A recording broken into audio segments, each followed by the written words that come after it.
Sir నమస్కారం sir. నా పేరు బాలరాజు.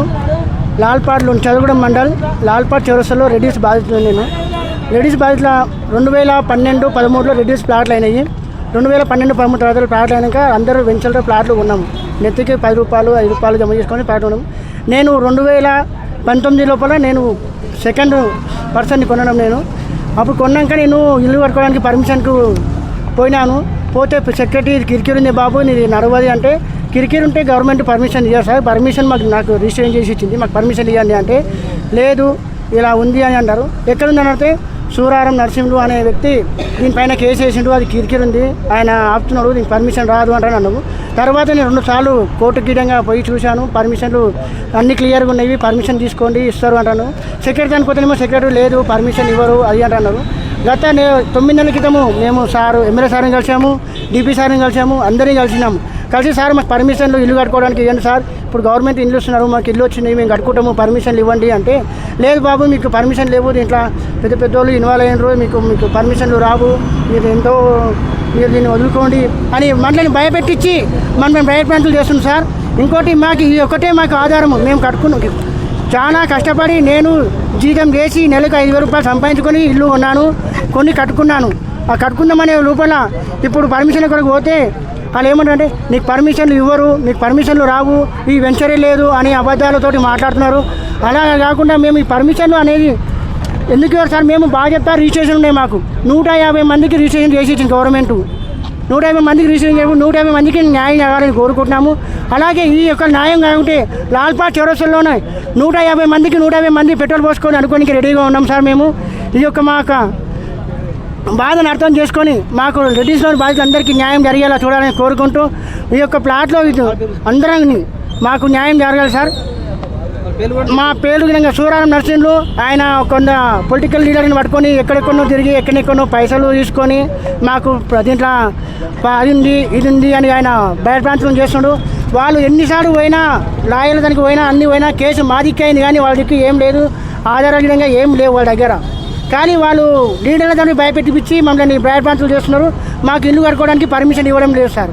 దయచేసి మా యొక్క బాధను అర్థం చేసుకొని 150 కుటుంబాలను మాకు రోడ్డు మీద పడకుండా మీరు బాధ్యత మీరు ఒక అర్థం చేసుకొని మాకు న్యాయం చేస్తారని కోరుకుంటున్నా సార్. ఇదే దన్న. నా పేరు వనం జంగయ్య. మాది వనంపల్లి విలేజ్ లాల్పాడ్ చౌరస్తాలో మాది పొలం ఉంది. మా తాతలంతా అమ్ముకుంటే కొంతమంది కొన్నోళ్ళు ఏం చేసారు, రెడ్డిస్ కాలనీ అని పెట్టి ప్లాట్లు చేసేసారు. ప్లాట్లు చేసి దాంట్లో 150 మంది ప్లాట్లు చేసారు. 150 మంది కొన్నారు. కొన్నాక ఏమైందో కొన్నప్పుడు కేసు లేదు, ఏమీ లేదు. 2005లో 6లో కేసు వేసారు. అది 20 అప్పటిసరికి ఇప్పుడు కూడా కేసు నుంచి ఎలాంటి అనుమతులు ఏమి లేవు వాళ్ళకు. వాళ్ళ తన ఎలాంటి కాయిదాలు లేవు భూమి ఉన్నట్లు. మా తాత ఆస్తని ఒక అంతే దాని మీద పట్టుకొని పోరాడుతుండ్రు. వాళ్ళకి అప్పటి నుంచి ఇప్పటి వరకు కోర్టు నుంచి వాళ్ళకి ఎలాంటి ఆర్డర్ లేదు, ఏం లేదు. కానీ పర్మిషన్ ఇవ్వకుండా లోకల్ లీడర్లు అంతా అనుకొని సెక్రటరీని బెదిరిస్తే సెక్రటరీ కాకుంటే ఎంపీఓ అనుకుంటే ఎంపీఓని బెదిరిస్తే డిపిఓ అనుకోరు. డిపిఓ కూడా పర్మిషన్లకు ఇస్తామని చెప్పి పర్మిషన్ ఇవ్వకుండా అది ఎవరు కేసు లేనంత వరకు అందులోకి ఎవరు పోవద్దని ఆర్డర్ పెట్టేసాను. 100 మంది కొని అది ప్లాట్లు కొని 15 సంవత్సరాలు అవుతుంది. 2012లో స్టార్ట్ అయింది వెంచరు. 2013లో అందరు కొనేసారు. అప్పటి ఇప్పటి వరకు ప్లాట్లు కట్టుకోనికి వస్తే లోకల్ మీద ఇచ్చారు. ఇప్పుడు ప్లాట్లో అందరూ ఒకటై మేము కట్టుకుంటాం ప్లాట్లు అంటే ఇక పర్మిషన్లు ఉంటే కట్టుకోండి, లేకపోతే ప్లాట్లలో పోవద్దంటానని ఎవరి ప్లాట్ ఉంటే వాళ్ళని ఒకరిని చూసి అందరినీ బెదిరించేస్తుండ్రు. అవతల ఏం చేస్తారు, అనుమాతం 100కు డైల్ చేస్తారు, పోలీసులను పిలిపిస్తున్నారు, ఇక్కడ పని చేయకుండా బెదిరిస్తుండ్రు. ఎవరైనా గట్టిగా మాట్లాడితే వాళ్ళని చేస్తుండ్రు. అందుకని ప్లాట్లు ఉండేళ్ళకి అందరితోనే 150 మంది కొన్నారు. 150 మందితో సర్టిఫికెట్లు ఉన్నాయి. అప్పుడే కొన్నారు, 2013, 2014లో కొన్నారు ప్లాట్లు. అవి వెంచర్ 2012లో స్టార్ట్ అయింది. 2013, 2014లో మొత్తం ప్లాట్లు అమ్మేసిండ్రు వాళ్ళు.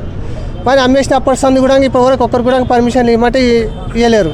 అప్పుడు ఏమైందంటే అందరు రైతులు కొన్నారు, పుణ్యాలు చేసుకొని కొన్నోళ్ళు ఏం చేసినారు, ఇక పైసలు ఆడని పేసుకున్నారు. తర్వాత పైసలు ఉన్నప్పుడు కట్టుకుందాం అనుకున్నాం. ఇప్పుడు కొంతమంది కట్టుకోనికి వస్తే కట్టుకొని ఇస్తలేరు, పర్మిషన్ ఇస్తేనే కట్టుకొని లేకుంటే లేదంటే బోర్ చేయడానికి పోయినా ఏం చేయడానికి పోయినా పని చేయని ఇస్తలేరు. అందులో అల్కగూడెం గ్రామ పంచాయతీ. నేను 2015 ప్లాట్ కొన్నా. అప్పటి నుంచి కూడా ఇంకా పోతుంటే ఒకరికొకరు పోతుంటే ఏం చేస్తారంటే మేము కట్టనేమో మాది అది ఉండదు ఇది ఉండదు అని చెప్పారు. ఈ మధ్యలో పోయిన 2 సంవత్సరాల కిందికి వెళ్ళి మొత్తం ఇవన్నీ కట్టనీయకుండా ఈ రాజకీయ నాయకులు ముందరికి వస్తలేరు. ముందరికి రాకుండా ఎంటకుండి వేరే వాళ్ళని తోలి దాన్ని ఆపుతున్నారు. ఎవరు అంటే పర్మిషన్ ఇవ్వమంటే పర్మిషన్ లేదు, సెక్రటరీ పర్మిషన్ అంటే పర్మిషన్ లేదు. అదే ఒకటే సర్వే నెంబర్, ఆ సర్వే నెంబర్లో అవతల కట్టుకుంటున్నారు, మళ్ళీ కట్టనిస్తలేరు. మీరు ఏమన్నా అంటే పోలీసు వాళ్ళు వస్తారు అంటే పర్మిషన్ తీసుకొని కట్టుకున్నారు అంటారు. పర్మిషన్ వాళ్ళకి సార్ అంటే వాళ్ళకి మాకు తెలియదు, వాళ్ళు చేస్తున్నారు, మేము వస్తున్నాం, మీరు కట్టవద్దు, పర్మిషన్ తీసుకునే దగ్గర దాన్ని ఇల్లు కట్టవద్దు, ఇల్లు దగ్గర పోవద్దు అంటారు మాట్లాడుతున్నారు. ఎల్ఆర్ఎస్ కట్టినాము, ఇప్పుడు మేము సార్ ఎల్ఆర్ఎస్ కట్టినాము, దరఖాస్తు పెట్టినాము, సెక్రటరీ పెట్టినాము. సెక్రటరీ వచ్చి పాటలలో ఫోటో దిగిండు, ఆల్రెడీ ఫోటో దిగి పంపించినా కూడా మళ్ళీ ఏం చేస్తాడు సెక్రటరీ? నేను ఏం చేద్దు, ఇప్పుడు ఇస్తా అప్పుడు ఇస్తా అంటే సెక్రటరీ నాటకం ఆడుతున్నారు. రాజకీయ నాయకులతో మొత్తం అది చేస్తున్నారు. రాజకీయంతో అవుతున్నది, అది అధికారం రాజకీయంతో మొత్తం ఎంట ఉండి ఇలా సాగిస్తున్నారు. మేము ఆ రాజకీయం అంటలేము, వీళ్ళని అంటలేము, వాళ్ళని అంటలేము. మాకు న్యాయం కావాలి అంతే, ఎవరితో కూడా మాకు అవసరం లేదు. మేము రాజకీయం తీసుకోవడం కాదు, మాకు కావాలి ఇల్లు లేక మేము కిరాయి కట్టుకొని ఆడ ఫ్యాక్టరీలో పని చేసుకుంటా కూర్చున్నాం. ఇల్లు కట్టుకోనికే పర్మిషన్ కావాలి, అదే మాకు అయ్యేది. సెక్రటరీ ఎందుకు ఇస్తలేడు పర్మిషన్? ఏమంటే మేము చెప్తున్నాం సార్, మాకు మీదకి వెళ్ళి ఏం చేయాలంటే నాకంటే పెద్ద ఉన్నాడు కదా, ఎండిఓ ఉన్నాడు కదా, ఎండిఓని అడగాలి, ఎంఆర్ఓని అడగాలి, ఈపీఓ అనుకోవాలి, డిపిఓ అనుకోవాలి, వాళ్ళు ఇస్తేనే నేను చేయాలి అనే సెక్రటరీ వంకుతున్నాడు. 2 నెలలే సార్ మేము తిరగబట్టి. నవంబర్ 20 నుంచి మొత్తం ఈ ట్రాక్ మొత్తం నడుస్తున్నది. వాళ్ళని ఎవరు రానిస్తారు. అడ్డా ఎప్పుడు మేము బోరు వేస్తామని బండి తెచ్చి పెట్టినాం. బోరు వేసి పెట్టినాక ఏం చేసిన ఆడ ఫోటో దిగి ఆల్రెడీ ఫోన్ చేస్తే పోలీసు వాళ్ళు వచ్చి మమ్మల్ని ఆపుతున్నారు. వాళ్ళ దానికి డిపో సార్ ఏమంటారు అంటే పోలీసు వాళ్ళు ఎవరు మిమ్మల్ని ఆ పనికి వాళ్ళకేమో ఆదుకున్నారు అంటే మరి అలా ఆపుతున్నారు సార్ అంటే నేనేం చేద్దాం అంటారు డిపో సార్. మాట్లాడు సారు, మీకు అందరికి శరణార్థి. మేము మస్తు కష్టాలు వాడి కొనుక్కున్నాం జాగా. కొనుక్కున్నప్పుడు కట్టుకుందామంట పోతే కట్టనిస్తలేరు సార్ మమ్మల్ని. మేము అన్ని ఆస్తులు అన్నీ అమ్ముకున్నాం, అది ఒక్కటి తీసుకున్న తర్వాత మేము ఇంత జాగా తీసుకున్నందుకు కట్టుకుందామంట పోతే మమ్మల్ని కట్టనిస్తలేరు, కొడుతున్నారు. తెల్లందాకా పొద్దుదాకా కావాలి కూడా కాసుకున్నాం సార్. ఆడ పోయి గడలెడుకున్నారు పిల్లలను. ఇక ఏం చేస్తామంటానని ఏం కనుక ముందు వారం చూసి మేముతో బతిలాడుతున్నాం సార్. ఇంకేం చేస్తాం కావాలి, మాకు జాగా కావాలి, పర్మిషన్ కావాలి సార్. ఇల్లు కట్టుకోనికే పర్మిషన్ కావాలి, పర్మిషన్ కావాలి. మమ్మల్ని కట్టనిస్తలేరు, బోరేనిస్తలేరు, కట్టనిస్తలేరు. 8 నెలలకు పెడుతున్నారు సారు. మా పగలాన్ని కంటిన్యూగా ఉన్నాము. 2 సంవత్సరాలు సారు. మేము రూపాయి ఒక తానేసి కొన్నాము. మా ఊరు పోతుంది, ప్రాజెక్ట్ వస్తుంది అంటే కొన్నాము. 10-12 సంవత్సరాలు అయింది. మమ్మల్ని ఇప్పుడు కట్టనిస్తలేరు. మా పిల్లలు ఒక దారి అయినరు, మేము ఒక దారి అయినాము. ఇట్లా భూములు అమ్ముకున్నాము, జాగాలు అమ్ముకున్నాము. ఈ గజన్న కట్టుకొని బతుకుదామంటే కట్టనిస్తలేరు సారు. కావాలి మాకు, ఇల్లు కట్టుకొని ఉంటాము, ఆడ కిరాయిల కన్నా ఇచ్చి ఉంటాము, ఇంత బతుకుతాము, ఇంత కంపెనీల కన్నా పోయి చేసుకుంటాము. మాకు ఇల్లు కట్టుకునికే పర్మిషన్లు ఇప్పిండి సార్. పర్మిషన్లు ఇచ్చిన దగ్గర మేము జరగం, లేదంటే ఇక మేము చచ్చిపోతాం. చూడండి మరి ఇక మీ పేరు మీద.